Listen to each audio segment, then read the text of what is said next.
Solamente en Cristo, solamente en Él, la salvación se encuentra en Él. No hay otro nombre dado a los hombres, solamente en Cristo, solamente en Él. Solamente en Cristo, solamente en Él, la salvación se encuentra en Él. No hay otro nombre dado a los hombres, solamente en Cristo, solamente en Él. Oh, qué regalo precioso Cristo me dio, llenó mi alma de gozo y me salvó.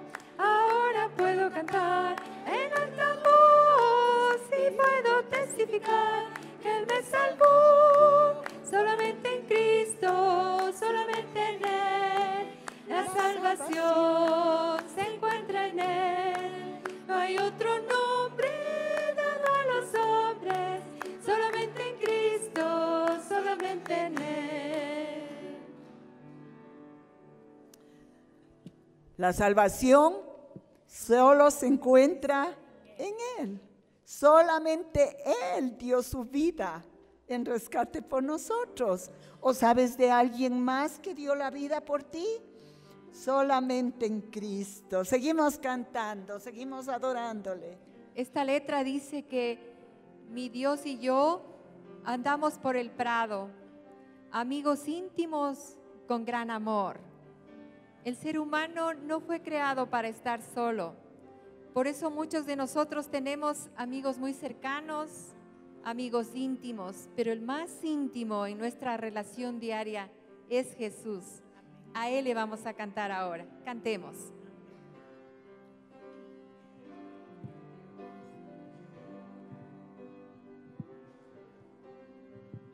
Mi Dios y yo andamos por el prado, amigos íntimos con gran amor. Me habla Él, le cuento mis pesares, mi Dios y yo hablamos al andar. Me cuenta Él, le cuento mis pesares, mi Dios y yo hablamos al andar. Me cuenta de los años de antaño, del plan celeste fui incluida yo. Mi existencia Él ha otorgado y a gozo de la vida que me dio. Mi existencia Él ha otorgado y a gozo de la vida que me dio. Mi Dios y yo por siempre andaremos, amigos íntimos en comunión. El mundo pasa con sus vanidades, mi Dios y yo eternos y sin fin. El mundo pasa con sus vanidades, mi Dios y yo eternos y sin fin. No sé si tú, cuando vas caminando, quizás vas solo o sola, pero tú vas hablando con Él. Mi Dios y yo andamos juntos y nos gozamos. Ahora, al lado tuyo hay una persona a la que tú amas. Puedes abrazarle en este momento y si sabes el nombre de esa persona, si sabes cómo se llama, Qué rico es recibir abrazos. A veces los extranjeros no nos entienden por qué nos abrazamos tanto. Pero qué rico es un buen abrazo, sentir el calor humano. Y hoy día, a lo que tú regresas a tu casa, siempre mi enseñanza ha sido que salgas corriendo a la puerta. ¿Para qué? Para recibir a tu amado, a tu amada, en el momento que llega. ¿Estamos de acuerdo? Vamos a recibirles al esposo, a la esposa y a los hijos con un abrazo fuerte, que ellos sientan que les amamos. Bien, vamos a seguir cantando, vamos a seguir abrazando a nuestro Dios vivo y verdadero. Por favor, Vilmita. Qué bueno es ese abrazo, qué bueno es ese desorden santo. ¿Saben que Jesús nos abraza cada vez que dormimos? Dormimos en sus brazos, por eso dormimos en paz, porque dice que Él dará el sueño al justo. Esta canción dice que dulce es estar en su presencia. ¿Sabe que cuando usted vino a los pies de Jesús, nadie le dijo que se le iba a acabar los problemas? La diferencia es que los problemas ya no lo lleva sola, no lo lleva solo. Ahora lo llevamos con el Señor. Es más fácil la carga. Cantemos esta canción que es hermosa, que dice que dulce es estar en tu presencia. Cantemos.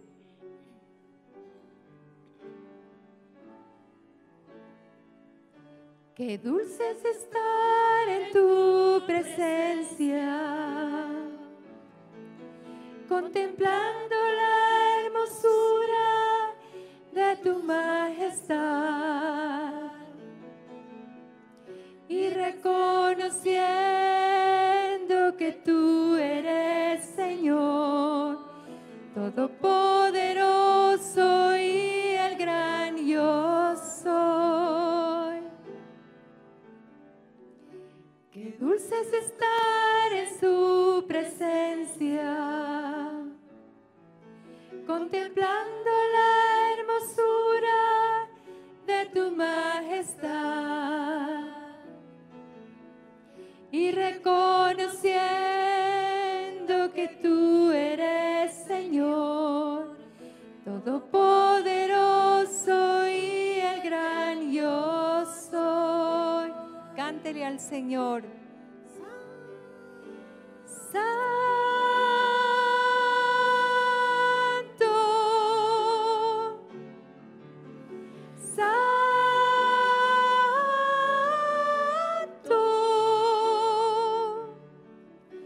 Mi corazón se une a la melodía angelical.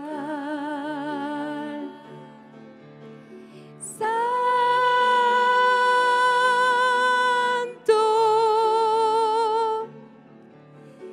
Santo,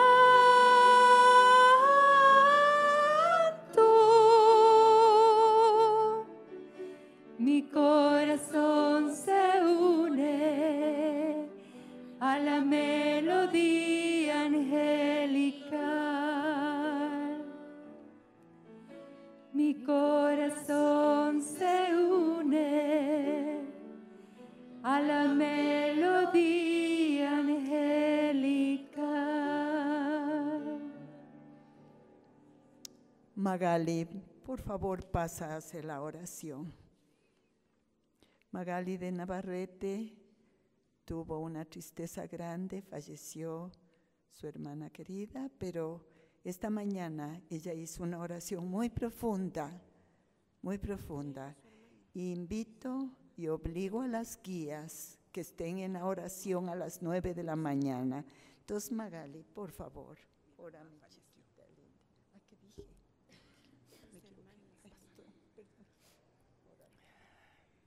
Al príncipe de paz, al rey de reyes, al señor de señores, nuestra alabanza, nuestro clamor para que nuestra fe sea grande en Él, para que sigamos caminando directos hacia su luz, directas hacia su amor. Gracias, Padre, por estos días, porque he visto tu mano sobre mi persona, sobre mis hermanos. Gracias porque he podido orar, porque he podido clamar, porque he podido llorar contigo, Señor. Gracias por esta familia del Batán. Gracias por mis amigas. Gracias por esta familia entrañable que tengo. Hoy la he sentido más que nunca, Señor. Gracias por ser un Dios de amor, soberano, absolutamente soberano sobre nuestras vidas. Oramos, Señor, en ese nombre maravilloso que está sobre todo nombre, sin ninguna duda, Señor, el de nuestro amado Señor Jesucristo. Amén y amén. Gracias, Anita. ¿Pueden tomar asiento, por favor? Que Dios les bendiga. Eso, muy bien. Estamos entre amigos. Dice estudio bíblico para todos en un ambiente de amistad. Y yo he visto que los amigos se saludan efusivamente, acaloradamente, alegremente. Y les doy la bienvenida a todos ustedes a este nuevo ciclo que seguro Dios nos va a guiar, nos va a mostrar, nos va a enseñar, nos va a acompañar, nos va a edificar a cada uno de nosotros. Porque la palabra del Señor nunca regresa vacía. Yo quiero que prepare su corazón para que sea el mejor espacio donde la palabra del Señor pueda caer y germinar una linda semilla, un lindo fruto al terminar el ciclo, que usted pueda evaluarse. No nos vamos a evaluar cuánto hemos aprendido en conocimiento, sino cuánto le hemos permitido a Dios cambiar nuestra vida, nuestra manera de ser. Así que estoy contento de estar aquí con ustedes, acompañarles en este nuevo tiempo, y permítanme orar antes de empezar. Amado Dios, en el nombre de Jesús, te entregamos nuestra vida en este momento. Tú eres dueño y soberano de cada uno de nosotros. Tú sabes, oh Dios, nuestras motivaciones, nuestros pensamientos y nuestras preocupaciones. Pero Señor, más allá de lo que estamos pasando cada uno, queremos rendir todo nuestro ser delante de ti y confiar que solamente en Cristo hay salvación, solamente en Cristo hay vida nueva, solamente en Cristo se puede seguir en medio de las adversidades y las dificultades. Gracias, Padre, por traernos, por generar este espacio, por abrir las puertas de este lugar para estudiar con libertad tu palabra.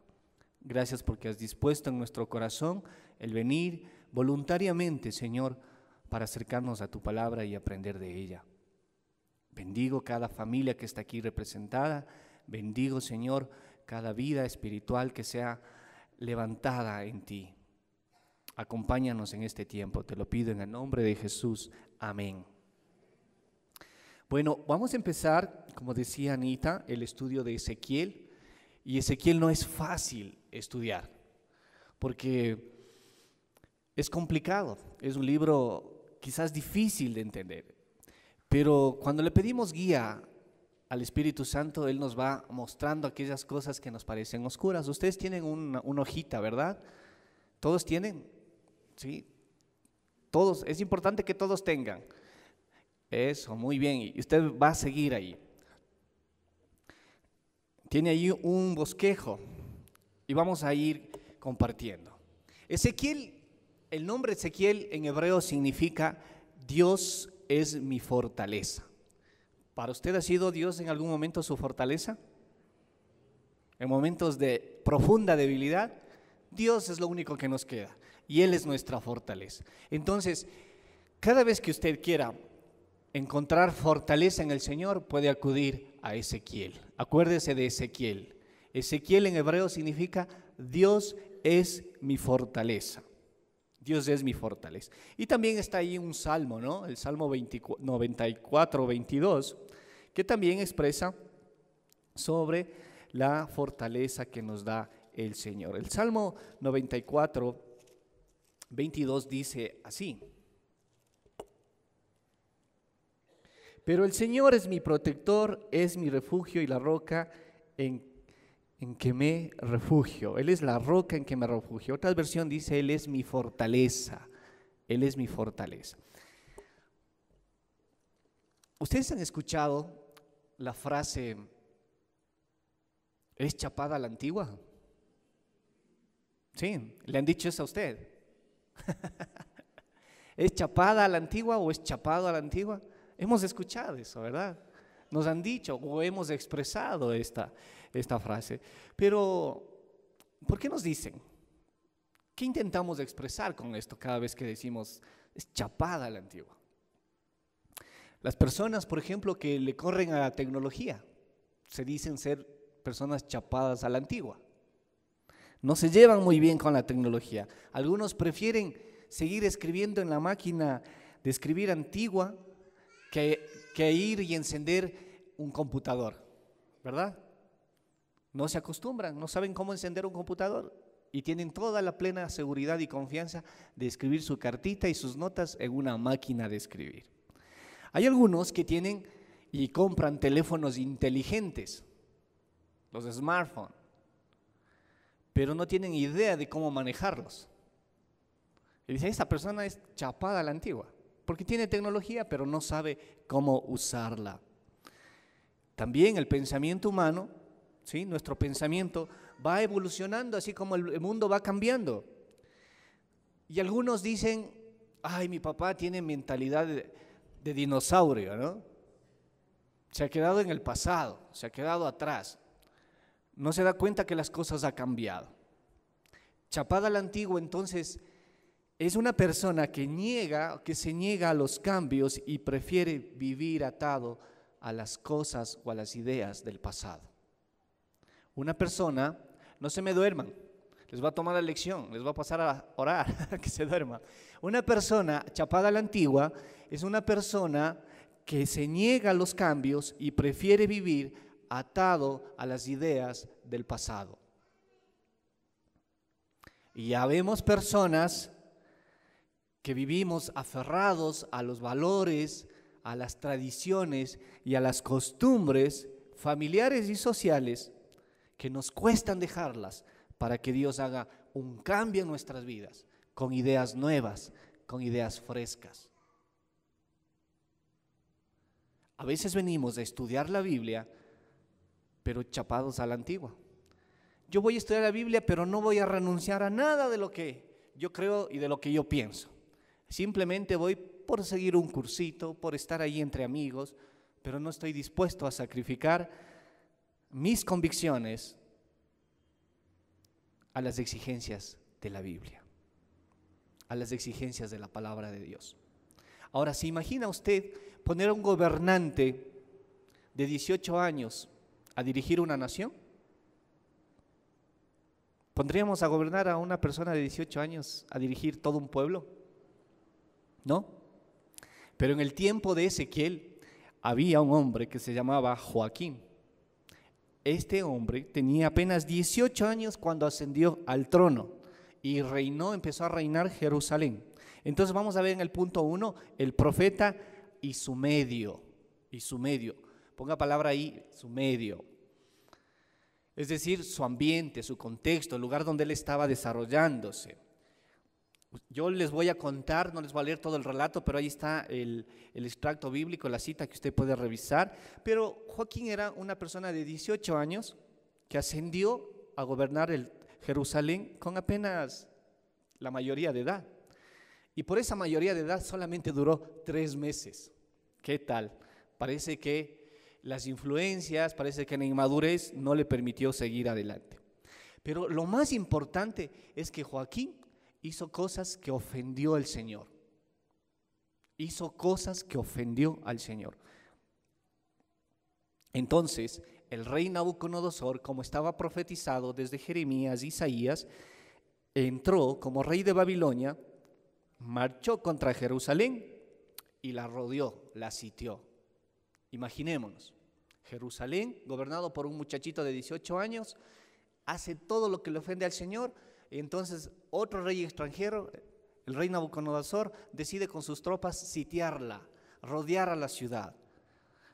Y el rey Nabucodonosor entonces empieza a llevar los tesoros del templo del Señor, del palacio real, hace pedazos los utensilios de oro que había de Salomón, y además decide deportar a la gente, deportar de su ciudad a la gente, sacarlos de ahí. Entonces empiezan a salir hombres, mujeres y familias en gran cantidad. Los únicos que quedaron ahí fueron la gente pobre, los que no tenían nada, los que no tenían nada que perder, se quedaron ahí. ¿Qué tal ese ambiente? El rey de Babilonia los llevó cautivos. Y dentro de ese grupo que salió, que iban cautivos, allí se encontraba Ezequiel. Él era uno de ellos que estaba enfilado, estaba enrolado a vivir un cautiverio bajo un rey extranjero. Y entonces Dios toca la vida de él y lo llama. Y vemos ahí escriba la palabra vocación. Está en Ezequiel 3, 10 y 11. La palabra ahí es su vocación. Y en medio de ese ambiente, entonces aparece Ezequiel y Dios le dice que a los 30 años más o menos, Dios los llamó a Ezequiel y luego le dijo, dice, hijo de hombre, escucha bien todo lo que te voy a decir y atesóralo en tu corazón. Ahora ve a donde están exiliados tus compatriotas. ¿Qué tal? En medio de ese ambiente, Dios le llama a Ezequiel y le dice, mira, ven acá Ezequiel, yo te voy a dar palabra, escucha bien lo que te voy a decir. Escucha bien lo que te voy a decir. Ahora, muchas veces nosotros podemos encontrarnos como rodeados de dificultades, como que todo el mundo está en contra y como que no nos sentimos ni siquiera seguros en casa. Nos sentimos extranjeros, raros en casa, raros en la iglesia, raros en la sociedad. Sentimos que no calzamos en ningún lado. Pero en medio de eso Dios dice, hey, escuchen bien lo que les voy a decir. Y lo que les voy a decir, por favor, guárdelo, atesórelo en su corazón. El segundo punto más abajo dice, la rebeldía del pueblo contra Dios. La palabra es ahí, la rebeldía del pueblo contra Dios. El texto de Ezequiel 20:13 dice, pero el pueblo de Israel se rebeló contra mí en el desierto, desobedeció mis decretos y rechazó mis leyes, que son vida para quienes la obedecen. Hasta el colmo profanaron mis sábados. Por eso, cuando estaban en el desierto, pensé descargar mi ira sobre ellos y exterminarlos. ¿Usted no ha sentido que Dios quiere a veces descargar su ira? A veces sentimos que Dios descarga la ira con tremendos aguaceros, ¿no? Cuando se desbordan los ríos, cuando hay sismos, cuando hay terremotos, cuando hay desgracias, pensamos que Dios está enojado y nos manda todo. Y pensamos, ¿por qué sucede eso? Y Dios le advirtió a Ezequiel y le dijo, mira, ustedes han ofendido, se han apartado de mí, han hecho lo que les da la gana, hasta el colmo. Hasta el colmo. Yo no sé, mi querido hermano que está acá, cuál es su pecado, pero Dios le está diciendo esta mañana, si tú empiezas este estudio bíblico, es para que abandones el pecado, tu manera de vivir, porque ya estoy hasta el colmo. Ya estoy hasta el colmo. ¿Cómo sigues transgrediendo mis mandamientos, mis preceptos? Y Ezequiel aparece en medio de eso y empieza, dice ahí, con la palabra es esperanza, un futuro. Con esperanza, un futuro. El texto bíblico dice, vivirán en la tierra que les di a sus antepasados y ustedes serán mi pueblo y yo seré su Dios. Ah, qué lindo. Que en medio de las dificultades Dios nos diga, hey, no sean chapados a la antigua, no se resistan al cambio. Dios quiere darles cosas nuevas. Y Dios empieza a regalarle entonces algo espectacular a Ezequiel. Le empieza a dar visiones y revelaciones. Y de eso se encarga todo el libro, de eso relata todo el libro de Ezequías, de visiones y revelaciones que Dios da a Ezequiel, para que pueda transmitir al pueblo. Y esas visiones es primero para llamar la atención al pueblo y para darle esperanza. Pensemos un momentito en la situación del reino de Judá. El reino de Judá es la palabra ahí. En Segunda de Reyes 25 del 1 al 21, usted puede revisar en su casa con más detalle cuáles son las situaciones que estaba viviendo Jerusalén. Pero pensemos en la situación de un exiliado. Hay gente aquí de otro país. ¿Puede levantar su mano? 1, 2, 3 personas. ¿Sí? Esta iglesia tiene bastante gente extranjera los fines de semana. Tenemos gente colombiana, gente venezolana, tenemos gente de Alemania, tenemos gente de Chile, tenemos de varios lugares. Pero una cosa es venir de turista, ¿no? Una cosa es venir a trabajar, otra cosa es tener una condición de exiliado. El pueblo de Jerusalén estaba exiliado. ¿Sabe cuál es la condición de un exiliado? Le voy a decir 4 cosas. La primera es un desarraigo de su tierra. Es un desarraigo. Y eso significa, en palabras criollas, no soy de aquí. ¿Qué hago yo aquí? No soy de aquí, no pertenezco a este lugar. Me han sacado de mi tierra. Entonces ahí surge la segunda cosa, una crisis de identidad. Pero si yo soy mexicano, ¿qué hago aquí en el Ecuador? O si yo soy peruano. Y vamos cargando nuestras costumbres, nuestros valores, y nos es difícil tener una actitud de cambio para enfrentar la vida. Porque nos llega la nostalgia de la tierra, del terruño. Nos viene crisis de identidad, crisis emocional y crisis física, crisis espiritual. Así estaba el pueblo de Judá, desarraigado, con crisis de identidad, con una actitud pésima para enfrentar la vida, con cuestiones emocionales que no eran las más óptimas. Pero aún en esa condición, el Salmo 137 dice una parte, no voy a leer todo, pero dentro del Salmo 137, el versículo 3 dice, allí nos tenían cautivos, nos pedían que entonáramos canciones, nuestros opresores, nos pedían estar alegres, nos decían, cántenos un cántico a Sión. ¿Cómo cantar las canciones en una tierra extraña? ¿Cómo cantarle a Dios en un lugar que no es el mío? Y usted puede sentirse como raro o extraño aquí en la casa del Señor, con sus dificultades, con sus crisis, con su falta de identidad. Pero Dios dice, ven, no importa lo que estés viviendo, no importa si te sientes como un exiliado, en este espacio tú puedes cantar alabanzas. Y qué linda esta canción. Yo puedo caminar y conversar con Él. Caminar y conversar con Él. Dios le quiere sacar de esa situación. El segundo punto, su libro y su mensaje. Ezequiel anunció la ruina inminente. Ahí vemos el texto bíblico, dice, y mientras mataban, yo me quedé solo, caí rostro en tierra y grité, ay Señor y Dios, ¿descargarás tu furor sobre Jerusalén y destruirás todo el resto de Israel? Y el Señor me respondió, la iniquidad del pueblo de Israel y de Judá es extremadamente grande. El país está lleno de violencia, la ciudad está llena de injusticia. Ellos piensan, el Señor ha abandonado el país. No hay ningún Señor que vea.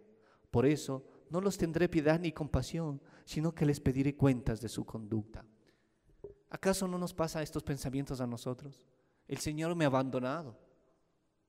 Hay tanta maldad en mi casa. Mi esposo es muy malo, es muy grosero, mis hijos son poco solidarios, que me importistas. Y a veces venimos a la iglesia para encontrar la gente buena y encontramos gente más terrible y se daña más nuestro corazón y decimos, Dios, ¿dónde puedo encontrarte? ¿Dónde estás? ¿Por qué hay tanta maldad? ¿Acaso nos has abandonado? Ezequiel pudo ver pudo ver que Dios estaba cansado de tanto pecado, cansado de tanta maldad, que el juicio de Dios era inminente. Otra cosa nos dice, la gente daba vigor al mensaje que predicaba. Ezequiel dice, la gente del pueblo me preguntó, ¿no nos vas a explicar qué significado tiene para nosotros lo que estás haciendo? Ahora le hacemos preguntas a Dios y le pedimos que nos dé explicaciones por qué estamos pasando nuestras maneras de vivir. ¿Y cómo le responde Dios a Ezequiel? ¿Con visiones? Le responde con cosas no muy claras.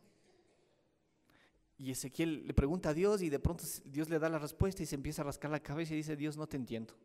Empiezo a ver aquí algunas cosas raras y vamos en las siguientes charlas a ir viendo algunas cosas que Dios le empieza a explicar y que tiene sentido. Pero a veces nosotros preguntamos a Dios, Él nos responde y nosotros no entendemos. Pero Dios sí nos habla. Dios sí nos habla. La caída de Jerusalén vino a demostrar la autenticidad de las predicciones de Ezequiel. Hay mucha gente que dice, no hay que creer en la Biblia. ¿Para qué van a perder el tiempo a estudiar la Biblia? Sin ella no. Si quieren estar actualizados, lean el periódico. No lean la Biblia, dicen muchos. Debemos leer la Biblia y confirmar lo que la Biblia dice en los periódicos. Lo que la Biblia dice está pasando y usted revise los periódicos y va a confirmar que las predicciones o las profecías y las cosas que recibió Ezequiel las está viviendo.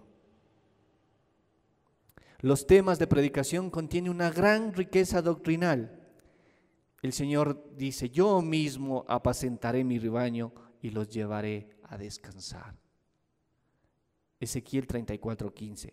Yo mismo, dice el Señor, yo mismo los llevaré a mi rebaño y les haré descansar. Si usted ha venido a esta mañana acá, es porque Dios así lo ha permitido. Y Dios quiere que usted sea parte del rebaño del Señor, no parte de un grupo que estudia la Biblia, no parte de un grupo de un pastor, de una iglesia. Usted es parte del rebaño de Dios. Y si usted es parte del rebaño de Dios, ¿quién le va a cuidar? El Señor. El Señor le va a cuidar a usted. El Señor le va a apacentar. El Señor le va a dar pasto para que usted se alimente. El Señor le va a dar todo lo que usted necesita. Ponga sus ojos en el Señor. No ponga los ojos en un pastor. No ponga los pastores estamos, hoy y mañana no. Ponga los ojos en el Señor, que Él permanece para siempre. Había profecías contra las ciudades y las naciones paganas. Estoy dando algunas cosas rápidas porque este es un tema de introducción para Ezequiel. Y Ezequiel, con las visiones que le dio el Señor, empezó a decir, este pueblo tiene idolatría. Este pueblo tiene corrupción. Este pueblo tiene malas costumbres. Este pueblo tiene ideas erróneas. ¿Acaso no tenemos nosotros lo mismo que el pueblo de Judá? Tenemos idolatría. Idolatramos a nuestro esposo. Idolatramos a nuestros hijos mayores. Idolatramos a las autoridades civiles. Idolatramos a las autoridades religiosas. Idolatramos nuestra casa. Idolatramos nuestro auto. Idolatramos a nuestros nietos. No tengo tiempo para estudiar la Biblia porque me encargaron a los nietos. Pues, y los nietos son los nietos. Y el Señor dice, ya estoy harto que las prioridades estén revueltas.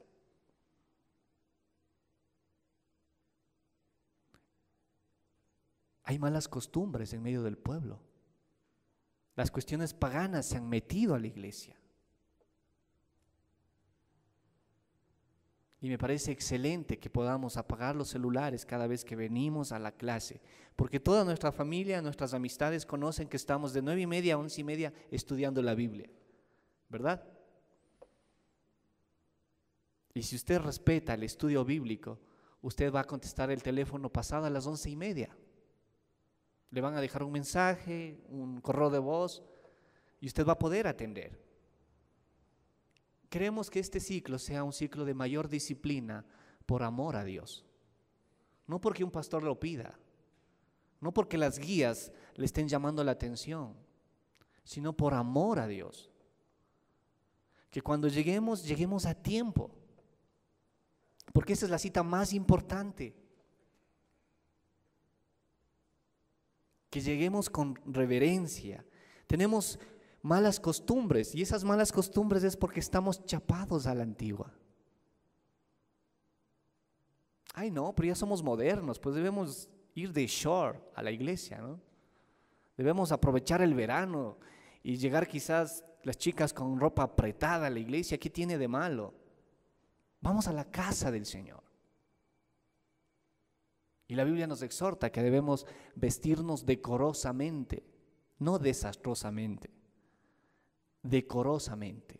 Y eso no significa que uno venga elegante, etiquetado, lujoso o vestido de manera cara. No, usted necesita venir para presentarse delante de Dios. Hay gente que guarda la mejor ropa para las fiestas. Y nunca se pone porque dice, esto es para un momento especial. Déjeme decirle que el momento especial es este estudio bíblico, los días domingos y las citas que usted tenga con Dios. Es un momento especial. Ocupe esas cosas que usted está guardando. Ezequiel logró convivir en su vida como un rol de sacerdote y de profeta. Dice, entonces el hombre me llevó a la puerta que da al oriente y vi, esta es una de las visiones, y vi que la gloria de Dios de Israel, del Dios de Israel, venía del oriente en medio de un ruido ensordecedor, semejante al de un río caudaloso, y la tierra se llenó de su gloria. Esta visión era semejante a la que tuve cuando el Señor vino a destruir la ciudad de Jerusalén, a la que tuve junto al río Quebar. Me incliné rostro en tierra, y la gloria del Señor entró al templo por la puerta que daba al oriente. Entonces el Espíritu me levantó y me introdujo en el atrio anterior, y la gloria del Señor había llenado el templo. ¿Usted quiere percibir la gloria de Dios en su vida? Necesitamos inclinar nuestro rostro, necesitamos ir de rodillas, necesitamos clamar en su presencia, necesitamos rendirnos a nuestras malas costumbres, a nuestras idolatrías, a nuestra manera de hacer las cosas. Le queremos imponer a Dios cosas, y Dios no funciona así. Dios funciona en el momento, muestra su gloria cuando nosotros nos rendimos. A Dios no le podemos poner condiciones. Entonces Dios le llamó a Ezequiel para ser un centinela sobre Israel. Un centinela significa ser un guardia, ser un soldado, ser un vigía, ser un atalaya, alguien que esté pendiente. Y Dios quiere levantar en este ciclo centinelas en su casa, en su barrio, en su trabajo. Usted puede ser un centinela. ¿Qué hace el centinela? Es el que está atento a lo que Dios quiere decir. Escucha con claridad la voz de Dios porque ha pasado tiempos con Él.